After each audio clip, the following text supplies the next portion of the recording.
오늘 우리가 생각하게 되는 이 시편은 누가 지은 시인지는 자세히 알 수가 없습니다. 그러나 한 가지 분명한 것은 이 시를 쓴 사람은 나이 많으신 분이었음을 우리가 알 수 있습니다. 가령 본문 9절 말씀 보시게 되면 늙을 때에 나를 버리지 마시며 내 힘이 쇠약할 때에 나를 떠나지 마소서 그랬고, 또 18절 말씀 보게 되면 하나님이여 내가 늙어 백발이 될 때에도 나를 버리지 마시며 내가 주의 힘을 후대에 전하도 주의 능력을 장래 모든 사람에게 전하기까지 나를 버리지 마소서 그랬습니다.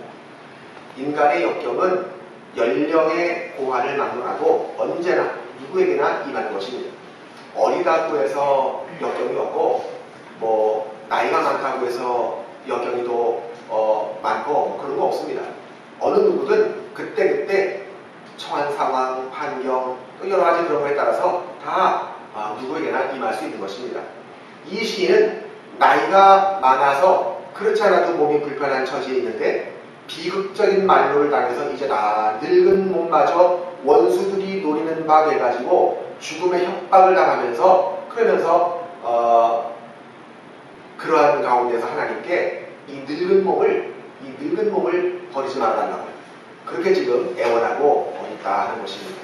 어떤 면에서 보면 얼마나 처량한 장면인지 모르겠어요. 그가 구원을 요청한 것을 보면 과거 하나님의 도우심을 회상하면서 자기 스스로의 확신을 다짐하고 있는 것입니다. 우리가 과거를 되돌아볼 때도 모두가 다 주님의 은혜였음을 새삼 깨닫게 됩니다. 여러분들 지금 이 연세 드시기까지 이 자리에 오시기까지 하나님으로부터 어떠한 가운데서 어떠한 은혜를 받고 오셨는지 다 여러분들 그거 그냥 끄덕끄덕 하실 겁니다. 아니 난 뭐 하나도 난 하나님의 도우심 받은 게 없어. 그거 안 됩니다. 그런 분은 신앙이 없으신 분이에요. 여기까지 우리의 발자취가 여기까지 오게 된 건 다 하나님의 인도하시고 보호하시고 함께 하십니다. 내가 잘나서 내가 잘나서 내가 내 손으로 내가 이래서 내가 벌어먹고 사는데 누가 뭐라고 해? 그건 아닙니다. 그건 어리석은 생각입니다. 다 주님의 은혜입니다. 사실 주님께서 우리를 돌봐주시지 않았으면 오늘의 내가 이 자리에 있을 수 없었다. 그렇게 간증하실 분이 한두 분이 아닐 것이란 말이죠. 그때는 혈기가 왕성했고 또 여러 가지 탐심으로 가득 차 있어서 얼마든지 실족할 수 있는 그런 위험성을 내포하고 있었단 말입니다. 뿐만 아니라 그때는 너무나 경험이 없어서 막 나가는 욱하는 성적에 막 나가는 그런 때도 있었단 말이죠. 어떤 사람이 말하기를 30대에는 피곤을 모르고 마구 덤비고 싶고 40대는 투쟁심과 명예욕이 많아서 자칫하면 남들과 원수를 맺기 쉽다 그렇게 말했습니다. 그래서 옛날 공자 선생도 60에 이순하고 그랬잖아요. 사람이 한 60세는 돼야 이런 풍파 저런 풍파 다 겪어서 그 귀가 순해진다 그런 얘기입니다. 인생을 오래 살고 한 말이라 생각이 되어집니다. 요즘이야 나이 60이라 그러면 요즘 누가 환갑잔치 합니까? 요즘 세상에. 그리고 한 70은 돼야 아유 조금 연세 좀 드셨네요. 또 조금 드셨네요. 그 정도지. 요즘 60은 그건 노인으로 치지도 않습니다. 그렇잖아요. 일본 같은 경우는 정년퇴직을 뒤로 미룬다고 하잖아요. 언제고 우리나라도 정년퇴직을 더 뒤로 미룰 수 있을 것 같아요. 우리 정 집사님이나 후 권사님 같은 경우에 정년퇴직이 더 뒤로 이렇게 해서 더 오래 근무하셔야 되는데, 그죠? 진짜 더 오래. 그런데 이와 같은 때를 무고히 지낼 수만 있다면 그거는 분명히 하나님이 그를 붙들어 주신 것이 분명하다 하는 것입니다.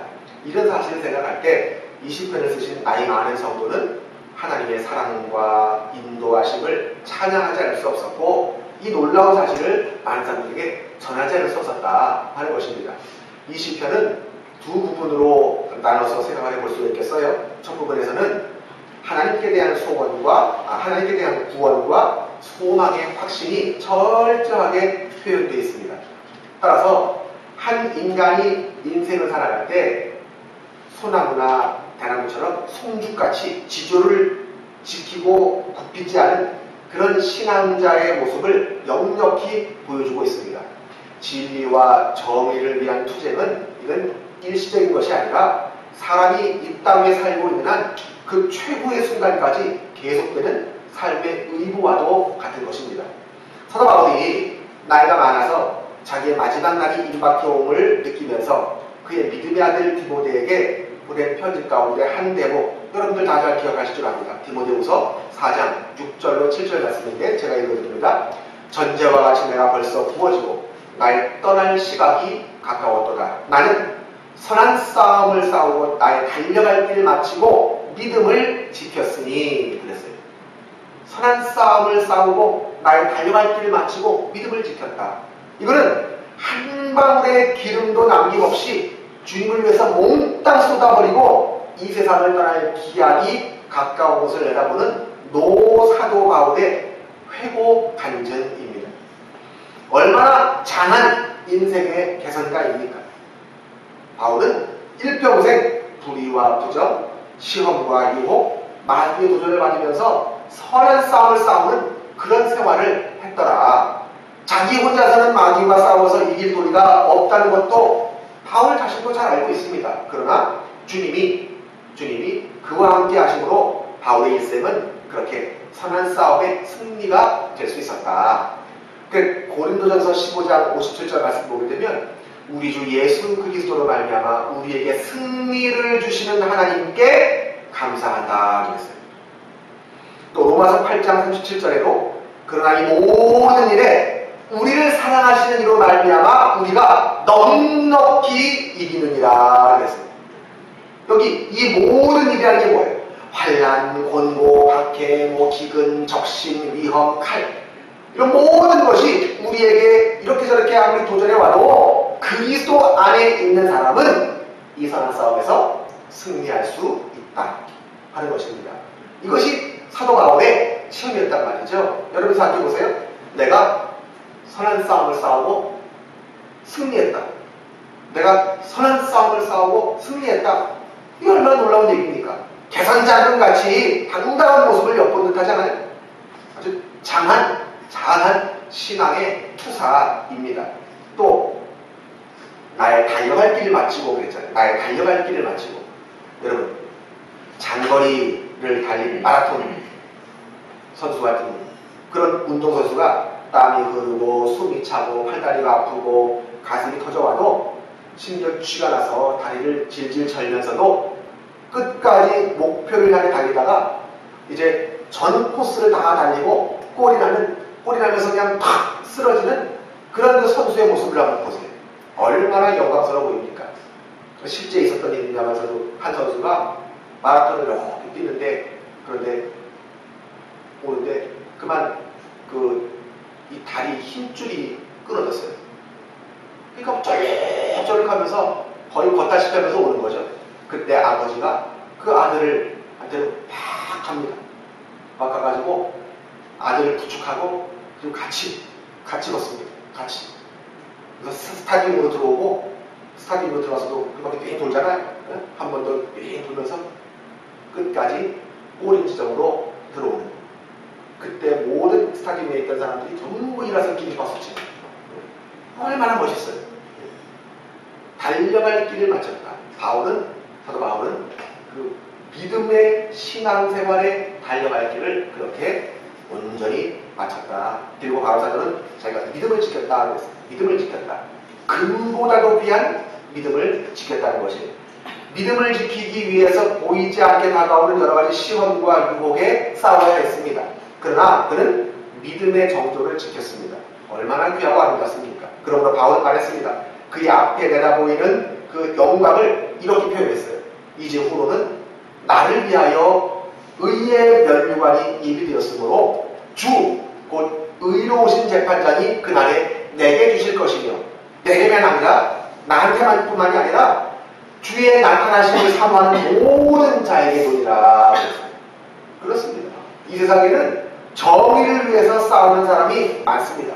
그러나 정의를 위해서 맨 처음에 싸우기 시작하는 사람들은 많은데 그런데 얼마 가지를 못해서 불의와 짝해버리고 적당히 살아가고 하는 그런 사람들이 많단 말이에요. 도둑맞지 않은 사람들이 많단 말이에요. 삼손 보세요. 그건 이 세상에 태어날 때 나시린으로 태어났습니다. 나시린. 다시 말하면 하나님께 바쳐진 사람으로 태어났단 말이에요. 그래서 어릴 때부터 머리카락도 안 자르고, 그래서 장발이잖아. 머리카락도 안 자르고, 술도 안 마셔요. 독주도 안 마시고.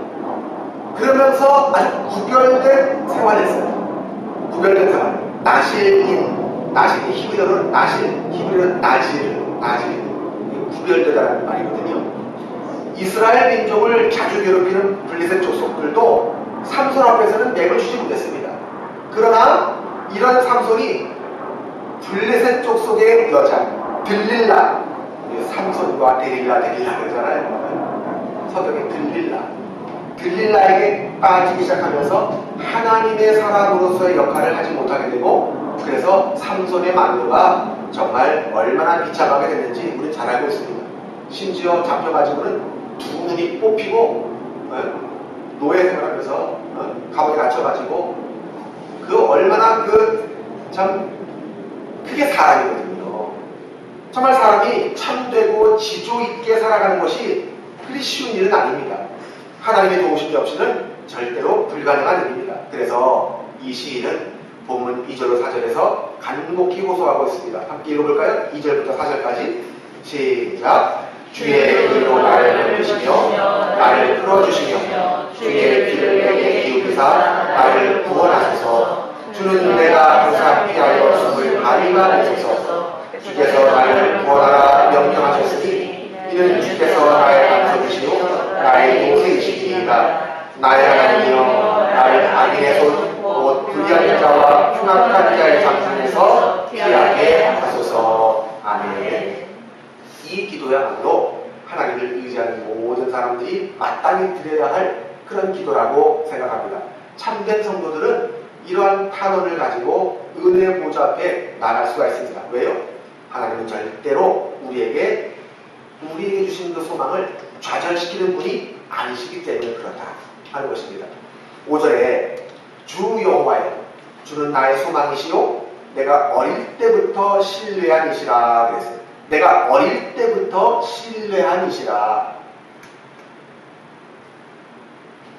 조금 전에 우리가 542장 찬송을 불렀는데 구주 예수 의지함이 심히 기쁜 일세. 전 이 찬송 부를 때마다 제가 초등학교 들어가기 전에 할머니를 붙잡고 교회 본당에 올라서 그 본당 거의 앞자리쯤에 앉아가지고 거기에서 일어나가지고 찬송 다들 부르는데 구주 예수 의지함이 부르는데 구주 예수 의지함이 심히 기쁜 일세 그건 그 찬송과 가사의 의미를 제가 알았겠습니까? 근데 그 멜로디가 좋아. 네? 그래가지고 신나게 그냥 불렀어요. 할머니 따라서 신나게 불렀어요. 신나게 불렀는데 그 부르는 그 모습이 그 여전도사님 보시기에는 기특했던 모양이죠. 그 와서 이렇게 머리를 쓰다듬어주는 그 생각이 저는 지금도 나요. 어려서부터 내가 어릴 때부터 신뢰한 이시라. 주님은 우리가 이 세상에 태어날 때부터 우리의 도움이 되신 하나님은 우리의 어릴 때부터의 소망이 되십니다. 우리가 하나님께 어떤 봉사를 할 수 있는 능력을 갖기 전에 하나님으로부터 우리는 크신 긍휼하심을 받은 그런 사람들이죠. 그러므로 봉사할 수 있는 능력이 갖춰졌을 때 조금도 지체해서는 안 되겠습니다. 솔직히 말해서 이 세상에 보이는 소망은요, 우리가 소망하는 대로 그렇게 되는 경우보다는 소망하는 대로 되지 않는 경우가 더 많다고 볼 수 있죠. 소망하는 대로 된다 해도 거기에 또 참 만족이 없죠. 그러므로 세상의 소망에는 한숨이 있고 눈물이 있는 것입니다. 지금 당장은 기뻐할 수 있습니다. 그런데 그것이 화가 될 수도 있습니다. 따라서 세상의 소망은 참 소망이 아닙니다. 8절 말씀 보세요. 주를 찬송함과 주께 영광 돌림이 종일토록 내 입에 가득하리라. 하나님을 사랑하는 자는 하나님 찬송하기를 좋아합니다. 온종일 찬양해도 즐겁기만 합니다. 여러분도 매 순간 찬양이 넘치시기를 바랍니다. 여러분 그런 데 있잖아요. 교회 와서 이렇게 찬양한다든지 찬송한다든지 혹은 개인적으로 찬송하실 때 어떤 날은 하루 종일 찬송만 했으면 좋겠다 싶은 때가 있어요. 제가 그 교육자가 되기 전에도 뭐 청년 때라든지 뭐 수련회를 갔다 혹은 뭐 어느 날 뭐 예배를 드린다 할 때 어떤 때는 오늘은 목사님 설교가 오늘은 목사님 설교가 듣기가 싫다. 어떤 물론 잘못된 생각이지만 오늘은 목사님 설교가 듣기 싫고 그냥 설교 같은 거 그런 거 없이 계속 이렇게 밤이 새도록 찬송만 불렀으면 좋겠다. 할 때가 있었어요.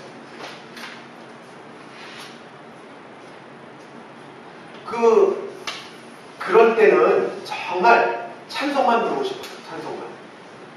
그러니까 청년 때 지하 기도실에서 혼자서 상 하나 펴놓고 상 하나 그때 상 바로 앞에 상 하나 펴놓고 남들 보고서 다 이제 새벽 기도 때문에 다 이렇게 뭐 노인들 주무시고 이제 뭐 그러시는데 붉은 불 하나 이렇게 켜져 있으니까 거기다 이렇게 앉아가지고는 성경 읽다가 또 찬송 부르다가 또 성경 읽다가 또 졸리고 접촉하면 또 찬송 부르다가 그러면서 한밤을 새면서 새벽 기도까지 하고 들어온 적이 있어요. 근데 그러면 피곤한 줄을 모르는 거예요. 찬송이 그런 힘을 줘요. 찬송이. 그러니까 안 해본 사람은 몰라요. 찬송이 다 자는데 나 혼자 내 음성만 들려요. 그래서 이렇게 부르는 거예요. 근데 새벽 시간 거리가 되었는데 갑자기 뒤에서 주무시다가 권사님이 깨셨어. 그래가지고는 그 권사님이 제가 찬송 부르면 그 권사님은 찬송을 다 외우는 양반이에요. 찬송을 부를 때마다 1절부터 4절까지 다 따라해요. 네? 그래가지고 그것 때문에 또 신경이 쓰여가지고 그때부터 은혜가 되더라고. 또 이상하게. 나머지 여자도 은혜 좀 받으려는데 뒤에서 자꾸 따라해요. 그래서 이제 그런 재미들도 있고 이제 그랬는데 하여간 여러분 지금도 이렇게 어떤 때는요 요즘은 그 카세트 테이프, 찬양 테이프 요즘 뭐 CD로만 다 나오지만 자동차에는 그 CD 그런 거 있잖아요. 그런 거 이렇게 해놓고 찬양 들으면 참 좋죠. 요즘 골방 건강 아십니까? 골방 안녕하십니까? 여러분의 골방은 좀 안녕하십니까? 그 골방에서 찬양 많이 하시거나 들으시기 바랍니다. 골방이 집의 방일 수도 있고 사무실일 수도 있고 차 안일 수도 있는데 거기에 찬양 시스템을 만들어놔요. 그래가지고 거기서 찬양도 듣고 내가 찬송하기도 하고 기도도 하고 그렇게 하면 되잖아요. 코로나19 시대는요 골방의 시대예요. 어디 가서 뭐 할 거예요? 그러므로 골방에서 현장 얘기도 지금 못 들게 하는 판인데 서울 경기 지역은 어디 갈 데 어디 있어? 골방 밖에. 골방에서 나 혼자 하나님하고 데이트하는 거예요. 그게 코로나19 시대예요. 여러분 늘 매 순간마다 언제나 찬양이 넘치시기를 바랍니다. 9절 말씀. 늙을 때에 나를 버리지 마시며 내 힘이 쇠약할 때에 나를 떠나지 마소서. 이 시인은 연로함의 약점을 아주 자연스럽게 알고 있습니다. 내 힘이 쇠약할 때 몸의 힘과 마음의 활기가 쇠약해집니다. 시력도 음성도 팔다리도 다 쇠약해집니다. 그건 허무하다고 느낄 게 아닙니다. 그건 자연현상이기 때문에 어쩔 수 없는 것이에요. 고린도후서 4장 16절 말씀에 그러므로 우리가 낙심하지 아니하노니 우리의 겉사람은 낡아지나 우리의 속사람은 날로 새로워지도다. 18절 말씀 보면 우리가 주목할 것은 보이는 것이 아니요 보이지 않는 것이니 보이는 것은 잠깐이요 보이지 않는 것은 영원함이라 그랬어요. 이것이 우리의 신앙입니다. 보이는 것이 전부인 사람은 육신의 사람. 그래서 겉사람이 낡아질 때 불안, 조조, 긴장, 낙심, 절망하고 의욕을 잃고 자포자기하고 그런다. 왜? 겉에 눈에 보이는 것만 보니까. 그러나 하나님을 믿는 사람은 이러한 자연현상을 의젓하게 대합니다. 그건 당연한 거지. 나이가 들면 머리도 하얘지고 기력도 쇠해지고 그러나 또 그런 가운데에서 이건 자연현상이니까 어쩔 수 없는데 그런 가운데에서 나이가 들었다는 건 뭐야? 그만큼 성숙했다는 것이고 그만큼 더 신앙적으로 철이 들어갔다는 얘기고 긍정적으로 생각하세요. 긍정적으로. 그리고 젊은 사람들이 기억해야 될 것은 뭐냐면 젊은이라 할지라도 잠깐 이렇게 됩니다. 하는 동안에 이렇게 됩니다. 저도 뭐 언제 벌써 이 나이 됐는지 뭐 저도 이상해요. 때로는 이상해요. 내가 언제 벌써 이렇게 됐나 놀랄 정도예요. 우리 동기목사들하고 이렇게 이야기. 이 세상에 우리가 신학교 다니면서 우리의 미래를 우리가 이렇게 생각하면서 우리가 목회할 때는 어떻게 될까? 어떤 일이 있을까? 그런 얘기들도 해보고 그랬지만 그때 당시에 미래와 관련된 그런 학자들, 미래학자들 뭐 얘기 코로나19 없었어요. 거기에 코로나19 호자도 없었어요. 이런 일이 생겨서 교회 현장 예배도 못 드리고 실시간 중계하면서 그러면서 예배 드릴 날이 올 거다. 교회 내 방역하고 마스크 끼고 손소독하면서 그러면서 예배 드릴 날이 올 거다. 감히 상상도 못했어요. 그렇잖아요. 훅 지나갑니다. 훅 날아갑니다. 그리고 언제 무슨 일이 생길지도 모릅니다. 그래서 몇 가지 올 거예요. 이 시인은 육신적으로 이렇게 쇠약해지는 가운데서도 주님이 함께 해주시기를 바라는 아름다운 소망을 지니고 있습니다. 부활하신 예수님께서 분명히 약속하셨잖아요. 볼지어다 내가 세상 끝날까지 너희와 항상 함께 있으리라. 그렇습니다. 주님은 항상 우리와 함께 하십니다. 성공할 때도 실패할 때도 건강할 때도 병들었을 때도 젊었을 때나 늙었을 때나 살았을 때나 죽었을 때나 언제나 함께 하심을 약속해 주셨습니다. 얼마나 감사한 일인지 모릅니다. 이 시인은 하나님께 기도합니다. 12절에 하나님이여 나를 멀리하지 마소서 나의 하나님이여 속히 나를 도우소서 그랬어요. 어떤 상황 가운데서라도 주님은 우리를 떠나지 않으십니다. 그러기에 정말 주님 없이는 우리가 살 수 없는 것이죠. 그리고 이제 지금까지 첫째 부분에 대해서 살펴본 것이고 둘째 부분에서는 하나님께 대한 믿음과 소망에서 일어나는 거룩한 기쁨과 찬양을 말하고 있습니다. 14절 말씀을 함께 있습니다. 14절 시작. 나는 항상 소망을 품고 주를 더욱더욱 찬송하리라. 아멘. 어떤 환경 가운데서도 소망을 품겠다는 얘기예요. 그리고 더욱더 주님을 찬송하겠다는 얘기예요. 우리가 이 세상에 오래 살면 살수록 여러 가지 놀라운 경험을 하게 되고 더 차원 높은 그런 찬송을 할 수가 있는 것입니다. 여러분 이 시인은 소망을 어디다 두고 있습니까? 하나님의 능력 안에 두고 있는 것이에요. 그래서 16절 말씀 보니까 내가 주 여호와의 능하신 행적을 가지고 오겠사오며 주의 공의만 전하겠나이다.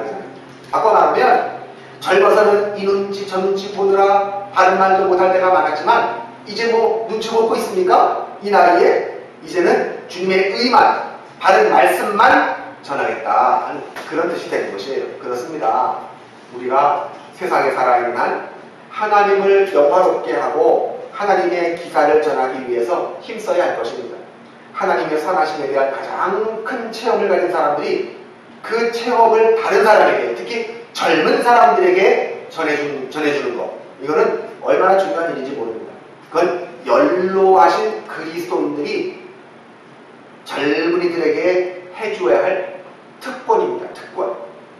그래서 이 시인은 기도합니다. 21절에 나를 더욱 창대하게 하시고 돌이키사 나를 위로하소서 그랬어요. 시편 92편 12절로 14절 말씀에도 보면 의인은 종려나무 같이 번성하며 레바논의 백향목같이 성장하리로다. 이는 여호와의 지에 심겼으며 우리 하나님의 뜰 안에서 번성하리로다. 그는 늙어도 여전히 결실하며 진액이 풍족하고 빛이 청청하니 그랬단 말이죠. 연로하신 하나님의 사람이 받는 복을 말하고 있는 것입니다. 얼마나 귀하고 복된 것인지 모릅니다. 자, 22절부터 22절, 23절 한번 읽습니다. 22절, 23절 시작. 나의 하나님이여 내가 또 기뻐로 주를 찬양하며 주의 성실을 찬양하리이다. 이스라엘의 거룩하신 주여 내가 숨으로 주를 찬양하리이다. 내가 주를 찬양할 때에 나의 입술이 기뻐 외치며 주께서 승량하신 내 영혼이 즐거워하리이다. 아멘. 이 시인은 하나님의 구원 또 하나님의 은혜를 이렇게 열심히 간구한 다음에 소망과 신념을 가지고 찬송하려고 합니다. 이 시인의 찬송은 권태를 모르는 찬송입니다. 아유 지겨워. 내가 찬송이 없나 지겹다 지겨워. 그런 권태함을 모르는 그런 찬송이에요. 언제나 새로워요. 어릴 때만이 아니라 노년에도 계속해서 하나님의 은혜를 받을 줄 믿고 거기에 따라서 그의 찬송도 계속될 것을 믿는 것이죠. 여러분들도 그럴 수 있게 되기를 바랍니다. 여러분들이 어려서 혹은 젊어서 좋아했던 찬송가들, 그 찬송가를 지금도 좋아하십니까? 사람이 바뀝니다. 저도 전에 좋아했던 찬송, 또 요즘은 또 좀 바뀐 게 있어요. 이게 바뀔 수도 있고 계속 이어질 수도 있는데 어쨌든 중요한 건 뭐냐면 찬송을 계속 좋아하고 그러면서 그 찬송을 부르는 것이죠. 찬송을 부르고 하나님께 찬송 부르는 것, 하나님 앞에 찬송하는 것은 권태기가 있으면 할 수 있습니다. 하나님께 찬양합니다. 이건 정말 귀한 일입니다. 마귀가 불러갑니다. 기도가 안 나올 때도 찬송은 뭐예요? 곡조 붙은 기도라고 했어요? 기도가 안 나오십니까? 왼쪽으로 기도가 안 나와. 찬송하세요. 어떤 분들은 기도가 안 나오면 금방 교회 나가시는 분들 계셔. 그럴 필요 없어요. 찬송하세요. 찬송하고 그 곡조 붙은 기도예요. 찬송가와 같은 좋은 기도가 어디 있어요? 그렇잖아요. 그렇기 때문에 그러다 보면 찬송하다 보면 그러면 하나님께서 기도할 거리를 또 주셔요. 생각나게 하신다고. 그럼 또 그 기도하고. 그럴 거지 기도하다가 끊겼어. 막혔어요.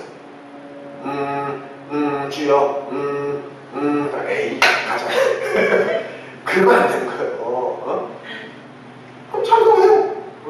찬송 부르다가 찬송가 가다 부르다 보면 거기에 은혜가 되는 단어도 나올 수 있고, 이런 게 있구나. 거기서 또 찬송할 수도 있고. 그렇잖아요. 그렇기 때문에 무궁무진합니다. 무궁무진해요.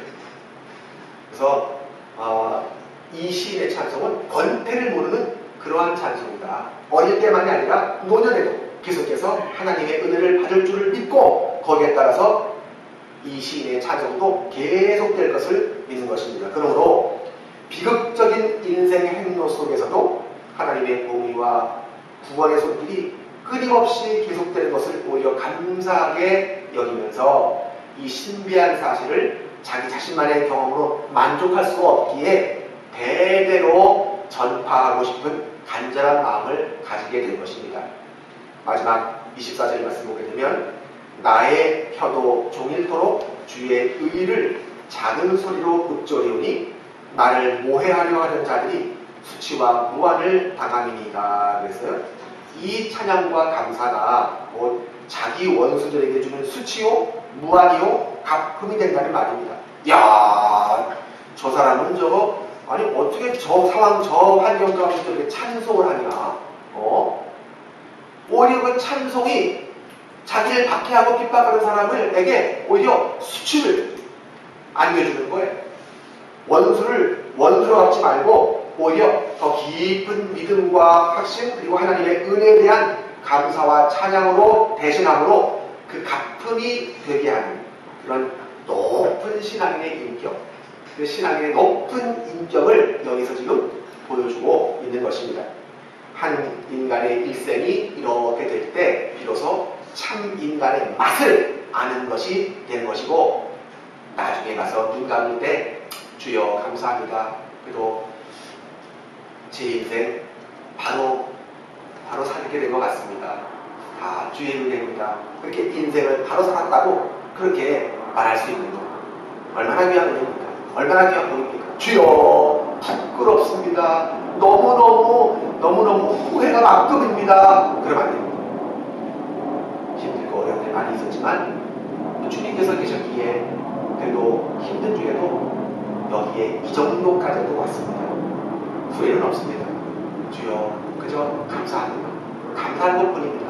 이렇게 나가야지 주님 미치겠습니다. 이거 원통합니다. 남은 인생 잘 살았는데 나는 인생 말이지 빡빡히게 다니면서 말이지 이러다가 이렇게 가는 것입니까? 억울합니다. 분통합니다.